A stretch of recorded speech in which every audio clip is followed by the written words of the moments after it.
नमस्कार good morning. आज जुलाई 31 तारिख शुक्रवार। आज दिन भरी अनेक बड़ गुरुत्वपूर्ण खबर गुड़िक आसीचे। तेबे आसंतु आज सकाळ आसीथिबा 20टी बड़ खबर उपरे नजर पकाइबा। नंबर 1 राज्य में 5 जिला बन्या द्वारा उबुटुबु हेउचे। लगाण वर्षा जोगु नदीगुड़िक बन्या परिस्थिति सृष्टि होइचे। उत्तर ओडिशा बन्या रे उबुटुबु हेउचे। फल राज्यर 5 जिलार 5,87,822 जन लोकंकु प्रभावित करिचे। 1,76,000 लोकंकु सुरक्षित स्थान को स्थानांतर करा जाइचे। सरकारी सूचना मुताबक एही बन्या रे 3 जनकर मृत्यु घटी। जिलापाल सहित समीक्षा पर राजस्व मंत्री सुरेश पुजारी एने प्रतिक्रिया रखिंट। नंबर 2 रेंगाली डैमरु आसिला प्रथम बन्या जल। अनुगुल रेंगाली जलभंडार खोलागला। चलित वर्ष प्रथम थर पर रेंगाली जलभंडार खोल जाइए। उपर मुंडरे प्रबल वर्षा जोगु जलस्तर वृद्धि पाइছে। फल जलभंडार गोटे गेट खोल जाई बन्या जल निष्कासन करा जाउचे। तेबे रेंगाली जलभंडार रे वर्तमान जलस्तर 122.24 मीटर रही। जल धारणा क्षमता हेउचे 123.50 मीटर। रेंगाली जलभंडार मध्य को प्रति सेकेंड को 2735 घनमीटर जल प्रवेश करुचे एवं प्रति सेकेंड को गोटे गेट दे 1394 घनमीटर जल निष्कासन करा जाउची। नंबर 3 महानदी रे आसुची बन्या। महानदी रे आसुची चलित वर्ष मध्यम धरणर बन्या। आज दिनटी सबुठारु गुरुत्वपूर्ण। एने जल संपद विभागर सर्वोच्च जंत्री कहिसंती आज संध्या सुधा मुंडुली देई 9 लाख क्यूसेक जल प्रवाहित हेब। फल महानदीर शाखा नदी गुड़िकर बन्या आसिब। जेपरिक लुणा, करांडिया, चित्रतोला, पाइका, देवी नदी रे बन्या आसिब। जलका, कुशभद्रा, भार्गवी, दया नदी रे मध्य जलस्तर बढ़िब। बन्या रे खोर्धा, पुरी, जगतसिंहपुर, केन्द्रापड़ा जिला प्रभावित हेब।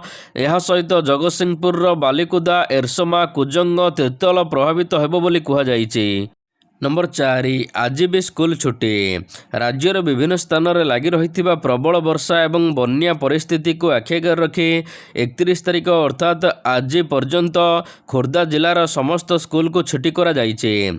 खोर्धा समग्र शिक्षा प्रकल्प कार्यालय पक्षर जिलार समस्त शिक्षा अधिकारी माननकु एने चिठी माध्यम जणाई दिया जाइछे। सूचना अनुसार प्राथमिक, उच्च प्राथमिक, हाईस्कूल एवं उच्च माध्यमिक समेत समस्त सरकारी बेसरकारी अनुदान प्राप्त स्कूल गुड़िक आदर्श विद्यालय गुड़िक आज खोर्धारे बंद रहिबो बोली कहा जाइछे। नंबर 5 आकाश मार्गरू राजस्व मंत्री सर्भे। आकाश मार्गरू हेलिकप्टर जोगे बन्यांचल परिदर्शन कले राजस्व मंत्री सुरेश पुजारी। जाजपुर, भद्रक, बालेश्वर एवं केन्दुझर जिलार बन्यांचल एवं जलबंदी अंचल परिदर्शन करिसेंती समीक्षा करिसेंती राजस्व मंत्री। मंत्री सहित राजस्व और विपर्यय परिचालना विभागर अतिरिक्त मुख्य शासन सचिव मध्य उपस्थित रहिथिले। अरविंद कुमार पाढ़ी एवं स्वतंत्र सहायता आयुक्त राजेश प्रभाकर पाटिल मध्य उपस्थित रही बन्यांचल परिदर्शन करथिले। नंबर 6 पुणी आसिब वर्षा। देश में दक्षिण पश्चिम मौसुमी वायु दुर्बल होबार कौन संकेत देखा जाऊ नाही। बरंग अगस्ट मासर प्रथमार्धरे आहुरी शक्तिशाली हेबा सहित पुणी वर्षा मध्य आसुचे। तेबे जून एवं जुलाईर प्रारंभ में देशर अनेक अंचल असामान्य वर्षा जोगु एबे चिंतारे धीरे धीरे चाषी माने अछंती। कारण गत किछि दिन हेला राज्य में प्रबल वर्षा हेउचे। केउंठारे जमी पानी रे बुड़ी जाउची तो केउंठारे बन्या द्वारा फसल नष्ट हेउचे। तेबे वर्तमान सुधा आसीथिबा रिपोर्ट अनुसार अगस्ट प्रथम सप्ताह रे पुणी वर्षा आसुची। 7 ब्राह्मणी नदी रे बड़ घाई। जाजपुर जिले में ब्राह्मणी नदी रे 2टी घाई होइचे। बरी ब्लॉकर किम्भिरियापाड़ बांकसाही निकटरे 20 फुट्र घाई होइथिबा बेले अन्यटी चंदनपुर निकटरे 30 फुट्र घाई होइचे। सेपटे विपद संकेत उपर रही बैतरणी नदी। बन्या जल एकाधिक गाँव में बन्या पानी पशिचे। एहारी मध्यरे बन्यारे वर्तमान सुधा 3टी ब्लॉकर 28 पंचायत 84 गाँ प्रभावित होइचे। 3000 रु अधिक लोकंको स्थानांतर करा जाइचे। सेपटे बन्या को दृष्टि रखी आज जिलार समस्त सरकारी बेसरकारी स्कूल कॉलेज अंगनवाड़ी छुट्टी घोषणा करिसेंती जाजपुर जिलापाल।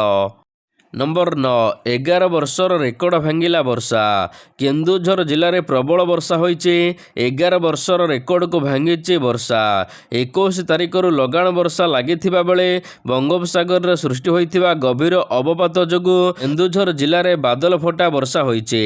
ବର୍ଷା ଯୋଗୁଁ ନଦୀ ନାଳର ଜଳସ୍ତର ବଢ଼ିବା ସହିତ ରାସ୍ତା ଉପରେ ମଧ୍ୟ ପାଣି ଚାଲିଛି। ତେବେ ଏହି ବର୍ଷାରେ 13ଟି ବ୍ଲକର 93ଟି ଗ୍ରାମ ଏହା ସହିତ ପଡ଼ାର 49ଟି ଗ୍ରାମ ପଞ୍ଚାୟତ ୱାର୍ଡକୁ ପ୍ରଭାବିତ କରିଛି ବର୍ଷା। ନମ୍ବର 10 ଭଦ୍ରକରେ ମହାବାତ୍ୟା ପରେ ଏଟା ସବୁଠାରୁ ବଡ଼ ବନ୍ୟା। ଭଦ୍ରକରେ ବନ୍ୟା ସ୍ଥିତି, ଯୁଆଡ଼େ ଚାହିଁବେ ଖାଲି ପାଣି ଆଉ ପାଣି। ଲୋକ ନାହିଁ ନଥିବା ଅସୁବିଧାର ସମ୍ମୁଖୀନ ହେଉଛନ୍ତି। ତେବେ ଏହାକୁ ମହାବାତ୍ୟା ପରଠାରୁ ସବୁଠାରୁ ବଡ଼ ବନ୍ୟା ବୋଲି କୁହାଯାଉଛି। ତେବେ ଏତେ ପାଣି କେବେ ଆସିନଥିଲା। 1999 ମହାବାତ୍ୟା ପରେ ଏହା ସର୍ବାଧିକ ଜଳ ବୋଲି ଭଦ୍ରକ ସହରବାସୀ ମତ ରଖିଛନ୍ତି। ସେହିପରି ଭଦ୍ରକ ବ୍ଲକର କିଛି ପଞ୍ଚାୟତ ଜଳବନ୍ଦୀ ରହିଛି। ନମ୍ବର 11 ବନ୍ୟା ପାଇଁ 163ଟି ଧାରା ଜାରି। ଅଧା ଓଡ଼ିଶାରେ ବନ୍ୟା ପରିସ୍ଥିତି। ଉତ୍ତର ଉପକୂଳ ଏବଂ ପଶ୍ଚିମ ଓଡ଼ିଶାରେ ଅଧିକାଂଶ ଜିଲ୍ଲାଗୁଡ଼ିକରେ ବନ୍ୟା ହୋଇଛି। ମହାନଦୀରେ ଆସୁଛି ମଧ୍ୟମ ଧରଣର ବନ୍ୟା। ସେପଟେ ବୈତରଣୀର ଜଳସ୍ତର ବିପଦ ସଂକେତ ତଳକୁ ଖସିଥିଲେ ମଧ୍ୟ ଏବେ ବି ଲୋକେ ପାଣି ଘେରରେ ଅଛନ୍ତି। ବନ୍ୟା ନ ଛାଡ଼ିବା ପର୍ଯ୍ୟନ୍ତ ଶ୍ରଦ୍ଧାଳୁମାନଙ୍କୁ ଭଟ୍ଟାରିକା ପୀଠ ବାରଣ କରାଯାଇଛି। ଭଟ୍ଟାରିକା ମନ୍ଦିରରେ ଏବେ 5 ଫୁଟର ବନ୍ୟା ଜଳ ଚାଲୁଛି। ଫଳରେ ମା ଭଟ୍ଟାରିକା ଏବଂ ବାବା ନୃସିଂହନାଥ ପୀଠରେ ଲାଗି ରହିଛି ଏବେ 163ଟି ଧାରା। ମନ୍ଦିରକ ଭିତରକୁ କୌଣସି ବ୍ୟକ୍ତି ପ୍ରବେଶ କରିପାରିବେ ନାହିଁ। ନମ୍ବର 12 ଓଡ଼ିଶାର ବନ୍ୟା ଜଳବନ୍ଦୀ ସ୍ଥିତି। ସମସ୍ତ ଅଧିକାରୀଙ୍କ ଛୁଟି ବାତିଲ। ରାଜ୍ୟର ବିଭିନ୍ନ ସ୍ଥାନରେ ବିଶେଷ କରି ବାଲେଶ୍ୱର, ଭଦ୍ରକ ଏବଂ ଯାଜପୁର ଜିଲ୍ଲାରେ ପ୍ରବଳ ବର୍ଷା କାରଣରୁ ବନ୍ୟା ଆସିଛି। ବନ୍ୟାର ମୁକାବିଲା କରିବାକୁ ଗୃହ ଏବଂ ନଗର ଉନ୍ନୟନ ବିଭାଗ ପକ୍ଷରୁ ଜରୁରୀକାଳୀନ ପଦକ୍ଷେପ ଜୋରଦାର କରାଯାଇଛି। ସ୍ଥିତିକୁ ଦୃଷ୍ଟିରେ ରଖି ନଗର ଉନ୍ନୟନ ବିଭାଗର ସମସ୍ତ ଅଧିକାରୀମାନଙ୍କର ଛୁଟିକୁ ବାତିଲ କରାଯାଇଛି। ଗୃହ ଓ ନଗର ଉନ୍ନୟନ ମନ୍ତ୍ରୀ ଡକ୍ଟର କୃଷ୍ଣଚନ୍ଦ୍ର ମହାପାତ୍ର କହିଛନ୍ତି, ସମସ୍ତ ସମ୍ପୃକ୍ତ ଅଧିକାରୀଙ୍କୁ ହାଇ ଆଲର୍ଟରେ ରହିବାକୁ, ସ୍ଥିତି ଉପରେ 24 ଘଣ୍ଟିଆ ନଜର ରଖିବାକୁ ନିର୍ଦ୍ଦେଶ ଦିଆଯାଇଛି। ନମ୍ବର 13 ଖୋର୍ଦ୍ଧା ଜିଲ୍ଲାରେ 4 ଦିନ ପାଇଁ ସରକାରୀ କର୍ମଚାରୀଙ୍କ ଛୁଟି ବାତିଲ। ଖୋର୍ଦ୍ଧା ଜିଲ୍ଲାରେ ଲଗାଣ ବର୍ଷା ଏବଂ ବନ୍ୟା ପରିସ୍ଥିତିକୁ ଦୃଷ୍ଟିରେ ରଖି ଜିଲ୍ଲାପାଳ ତଥା ଜିଲ୍ଲା ମାଜିଷ୍ଟ୍ରେଟ୍ କଡ଼ା ପଦକ୍ଷେପ ଗ୍ରହଣ କରିଛନ୍ତି। ଜିଲ୍ଲାରେ ବିପର୍ଯ୍ୟୟ ପରିଚାଳନାକୁ ସୁନିଶ୍ଚିତ କରିବାକୁ ଆଜିଠାରୁ ଆଗାମୀ 4 ଦିନ ପର୍ଯ୍ୟନ୍ତ ସମସ୍ତ ସରକାରୀ ଅଧିକାରୀ ଏବଂ କର୍ମଚାରୀଙ୍କ ଛୁଟିକୁ ବାତିଲ କରାଯାଇଛି। ନିର୍ଦ୍ଦେଶ ଅନୁସାରେ ଖୋର୍ଦ୍ଧା ଜିଲ୍ଲାରେ କାର୍ଯ୍ୟରତ ସମସ୍ତ ସରକାରୀ ଅଧିକାରୀ କର୍ମଚାରୀ ନିଜ ନିଜ ମୁଖ୍ୟାଳୟରେ ଉପସ୍ଥିତ ରହିବାକୁ ନିର୍ଦ୍ଦେଶ ଦିଆଯାଇଛି। ନମ୍ବର 15 ଦୀପାବଳି ଭିତରେ ସମାଧାନ ହୋଇଯିବ ମହାନଦୀ ଜଳ ବିବାଦ। ମହାନଦୀ ଜଳ ବିବାଦର ସମାଧାନ ବାଟ ଫିଟିଲା। ଦୀପାବଳି ସୁଦ୍ଧା ମହାନଦୀ ଜଳ ବିବାଦର ସମାଧାନ କରାଯିବ। ଏକାଠି ବସି ଆଲୋଚନା କଲେ ଓଡ଼ିଶା ଓ ଛତିଶଗଡ଼ ମୁଖ୍ୟମନ୍ତ୍ରୀ।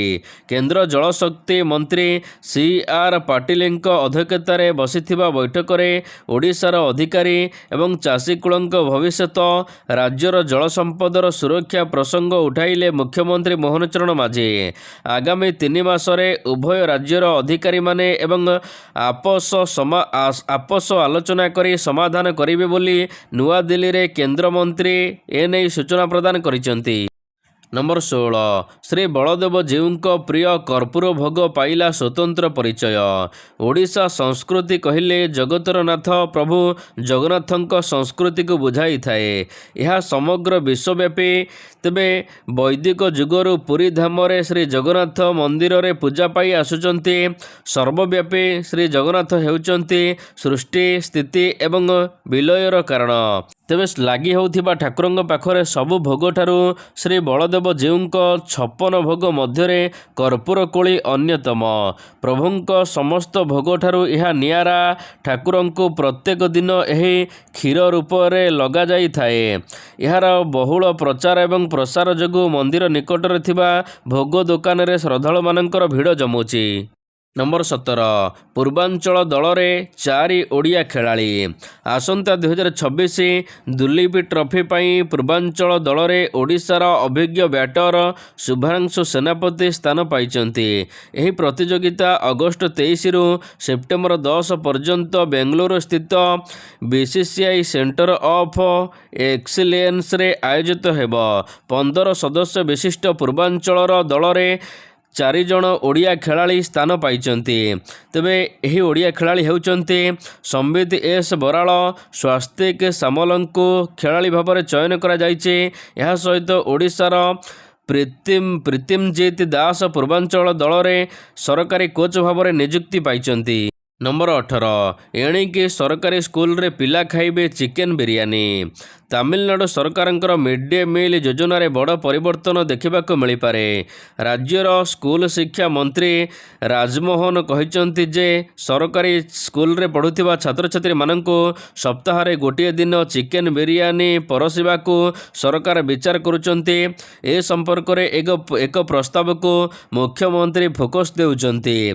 ସରକାରୀ ସ୍କୁଲଗୁଡ଼ିକରେ ଏଣିକି ଗୋଟିଏ ଦିନ ଚିକେନ, ଗୋଟିଏ ଦିନ ବିରିୟାନୀ ପିଲାମାନେ ଖାଇବେ। ନମ୍ବର 19 କେବେ ମିଳିବ PM କିଷାନ ଯୋଜନାର ପରବର୍ତ୍ତୀ କିସ୍ତି? ଦେଶର କୋଟି କୋଟି କୃଷକମାନଙ୍କ ପାଇଁ କେନ୍ଦ୍ର ସରକାରଙ୍କ ପକ୍ଷରୁ ପ୍ରଧାନମନ୍ତ୍ରୀ କିଷାନ ସମ୍ମାନ ନିଧି ଯୋଜନାରେ ବଡ଼ ସହାୟତା ରାଶି ମିଳୁଛି। ତେବେ ଏହି ସରକାରୀ ଯୋଜନାରେ ଚାଷୀମାନଙ୍କୁ ପ୍ରତିବର୍ଷ 6,000 ଟଙ୍କାର ଆର୍ଥିକ ସହାୟତା ଦିଆଯାଉଛି। 3ଟି କିସ୍ତି ମାଧ୍ୟମରେ 2,2 ହଜାର ଟଙ୍କା ଦିଆଯାଉଛି। ତେବେ ଏପର୍ଯ୍ୟନ୍ତ ସରକାର 23ଟି କିସ୍ତି ଦେଇଥିବା ବେଳେ ଜୁନ 20ରେ ପ୍ରଧାନମନ୍ତ୍ରୀ ନରେନ୍ଦ୍ର ମୋଦି ପଶ୍ଚିମବଙ୍ଗରୁ 23ତମ କିସ୍ତି ଜାରି କରିଥିଲେ। ପରବର୍ତ୍ତୀ କିସ୍ତି ପାଇଁ ଅପେକ୍ଷା କରିଛନ୍ତି ଚାଷୀମାନେ। 24ତମ କିସ୍ତି ରାଶି ଅକ୍ଟୋବର 2026 ସୁଦ୍ଧା ଚାଷୀମାନଙ୍କ ବ୍ୟାଙ୍କ ଆକାଉଣ୍ଟକୁ ଆସିବ। ନମ୍ବର 20 E20 ଇଥନଲ ଗାଡ଼ିକୁ କ୍ଷତି କରିବ ନାହିଁ କହିଲେ ନୀତିନ ଗଡ଼କରୀ। ସାରା ଦେଶରେ E20 ଇନ୍ଧନ ବା ଇଥନଲ ଇନ୍ଧନ ଦ୍ରୁତଗତିରେ ବୃଦ୍ଧି ପାଉଛି। ଅନେକ ଯାନବାହନର ମାଲିକମାନେ କହୁଛନ୍ତି କି ଗାଡ଼ି ଖରାପ ହେଉଛି, କିନ୍ତୁ ଏହା ଉପରେ ସଡ଼କ ପରିବହନ ଏବଂ ରାଜପଥ ମନ୍ତ୍ରୀ ନୀତିନ ଗଡ଼କରୀ ସଂସଦରେ ସ୍ପଷ୍ଟୀକରଣ ରଖିଛନ୍ତି। ସେ କହିଛନ୍ତି E20 ଇନ୍ଧନ ଅଧିକାଂଶ ଯାନକୁ କୌଣସି ବଡ଼ କ୍ଷତି ପହଞ୍ଚାଇବ ନାହିଁ। ତେବେ କିଛି ପୁରୁଣା BS3 ଯାନ ପାଇଁ ଏହା ସମସ୍ୟା ସାମାନ୍ୟ ବୋଲି କୁହାଯାଇଛି। ନମ୍ବର 21 ବିହାରରେ ଲୋମହର୍ଷଣକାରୀ ଘଟଣା। ବିହାରରେ ମଙ୍ଗଳବାର ଦିନ ଜହାନବାଦ ଜିଲ୍ଲାର ପରସାବିଘା ଥାନା ସୀମା ଅନ୍ତର୍ଗତ ମଇଦାନପୁର ଗାଁରେ ଜଣେ 24 ବର୍ଷୀୟ ମହିଳାଙ୍କୁ ତାଙ୍କ ସାନ ଦିଅର କୁରାଢ଼ୀରେ ହାଣି ହତ୍ୟା କରିଥିବା ଅଭିଯୋଗ ହୋଇଛି। ଖାଦ୍ୟ ପରଷିବାରେ ବିଳମ୍ବକୁ ନେଇ ହୋଇଥିବା ଯୁକ୍ତିତର୍କ ଏହି ଅପରାଧର କାରଣ ବୋଲି ଜଣାପଡ଼ିଛି। ଅଭିଯୁକ୍ତ ଜଣକ ଭାଉଜର ମୁଣ୍ଡ କାଟିବା ପରେ ଗାଁ ଶେଷ ମୁଣ୍ଡରେ ଥିବା ଏକ ବରଗଛରେ ଝୁଲାଇ ଦେଇଥିଲା। ପରେ ଗାଁ ଲୋକ ଅଭିଯୁକ୍ତଙ୍କୁ ଧରି ପୋଲିସକୁ ହସ୍ତାନ୍ତର କରିଥିଲେ।